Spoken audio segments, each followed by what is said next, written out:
July, I drove about 8 hours to St. Charles, Missouri, where I was to spend the night before catching a shuttle by the Bike Stop Cafe to Clinton, Missouri, to start my 4-day ride of the Katy Trail. The Katy Trail is part of what was once the Missouri-Kansas-Texas Railroad, or the MKT, and where it got its name. That railroad ceased operations in about 1986, and it left us with a 237-mile rail-to-trail. There's also a rock bridge spur that runs from Kansas City to Clinton, which gives the availability of catching an Amtrak from St. Charles to Kansas City to do the trail, which is something I'd consider doing next time. The rail trail is fairly flat, although there are some hills. It's crushed limestone, which is fairly easy to ride on, although it can be a little bit sluggish when it's wet. The first day of my ride was going to be a 48-mile ride from Clinton to Sedalia, where I planned to camp at the State Fair Campgrounds. The weather was hot, predicted to be 101 degrees, and I'm certain it met that. The trail provided shade along the way, and the trailheads provided free access to water. Also, during this portion of the trail, there was plenty of convenience stores to be able to stop and freshen up. When I arrived in Sedalia, I rode over to the State Fair campsites, where I found that they were without trees, or at least the few trees they had were already occupied by some tent campers. It just didn't seem pleasant to me in this heat.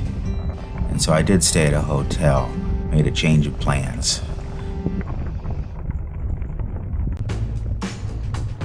On the second day of the ride, I woke up early and got breakfast and headed out, hoping to get as much of the riding as I could done before it got too hot. This was going to be a 67-mile ride from Sedalia to Columbia, where I would camp that night on the Missouri River.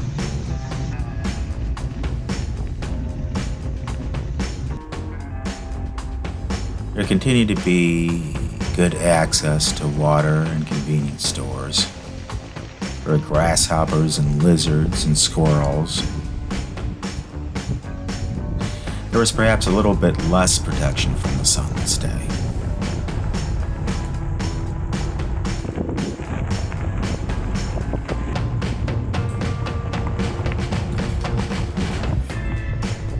I was surprised by how few people I saw along the trail, just handfuls really along the whole trip, and only a few people bike touring. Again, it could have been because of the heat.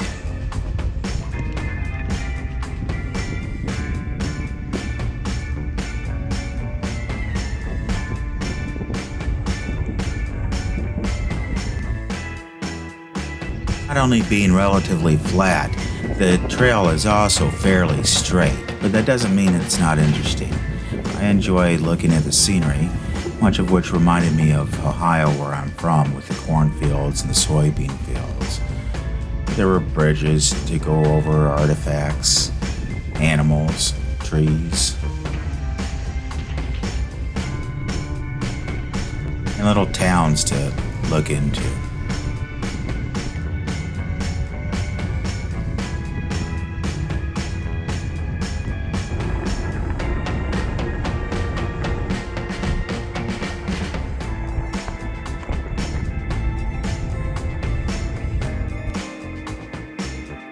I would find the Main Street Diner, where I would sit to cool down a bit and have some lunch before finishing out the day.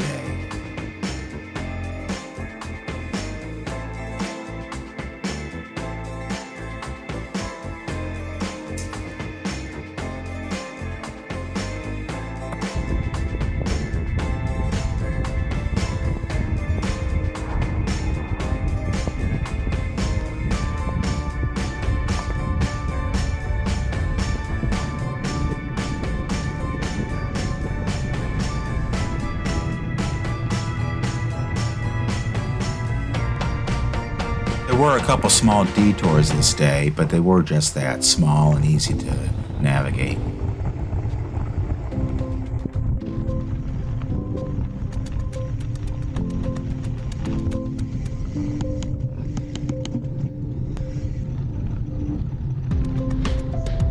This hawk joined me for a bit of my ride.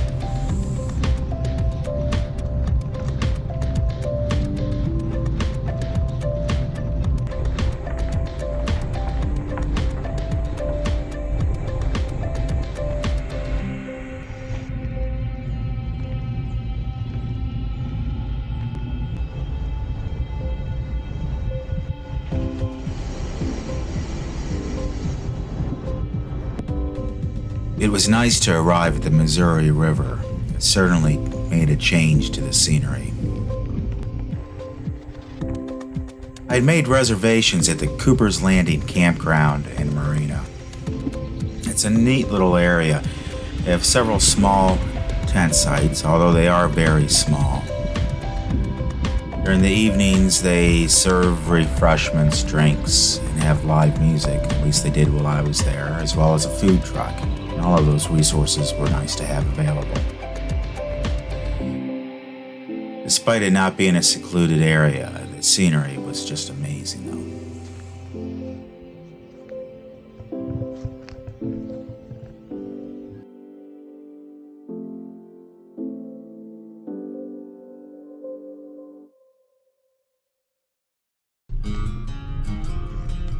My plans for the third day were a 53-mile ride from Columbia to Rhineland, where I would camp at the Steamboat Junction Campground.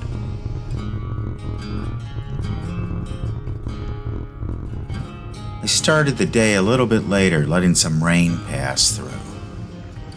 The remainder of the day was primarily dry, with just a few sprinkles here and there.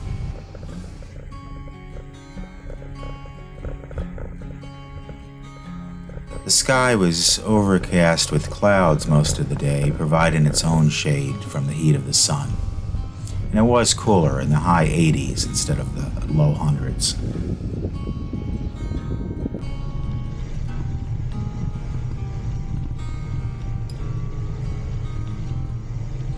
The cell service was spotty at best during this day.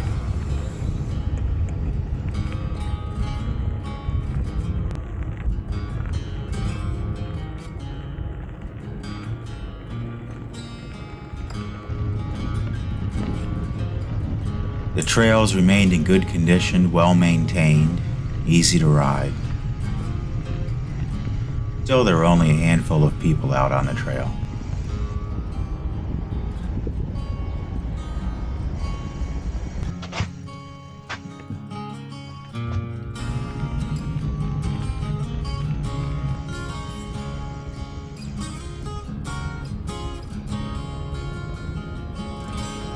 Riding was easier with more accommodating weather.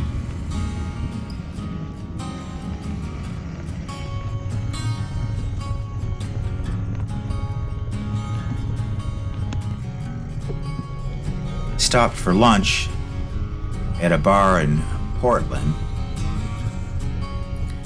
Got back on the trail and headed towards my campground.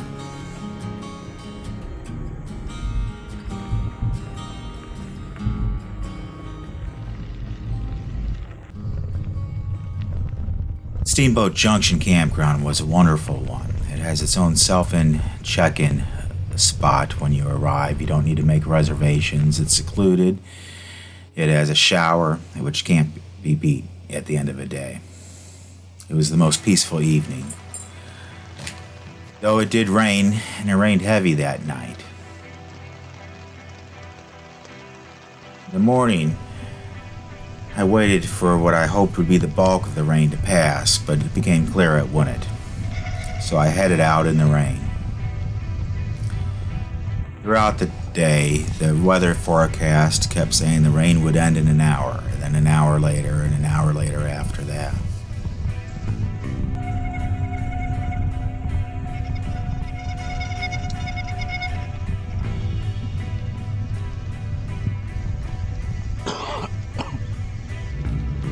This would be my last day of the ride, 73 miles to St. Charles.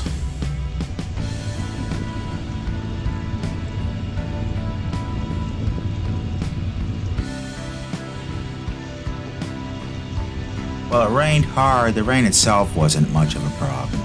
But I would say that it does make the trail a little bit slower, a little bit sluggish in certain areas. No deep puddles or anything, just slower.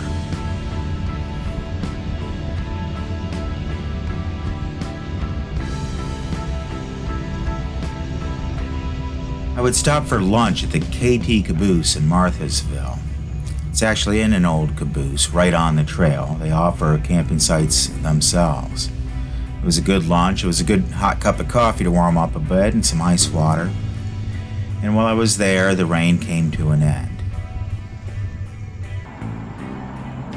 As I got close to St. Charles, they were doing some trail work. Unfortunately, it left a thin layer of mud on top of the trail, which caked up on my wheels and in between my wheels and fenders to the point where sometimes I had to push the bike until I could get it loose.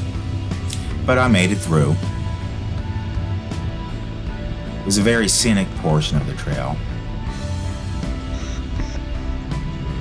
As I arrived into St. Charles, I was glad to see that I was getting close to my car, which I had left at the Bike Stop Cafe. I had planned to ride the remaining 12 miles of the trail to Machens the following day, but it had been a hard day, and my bike was quite frankly covered with mud that would have taken quite a bit of work to get clean.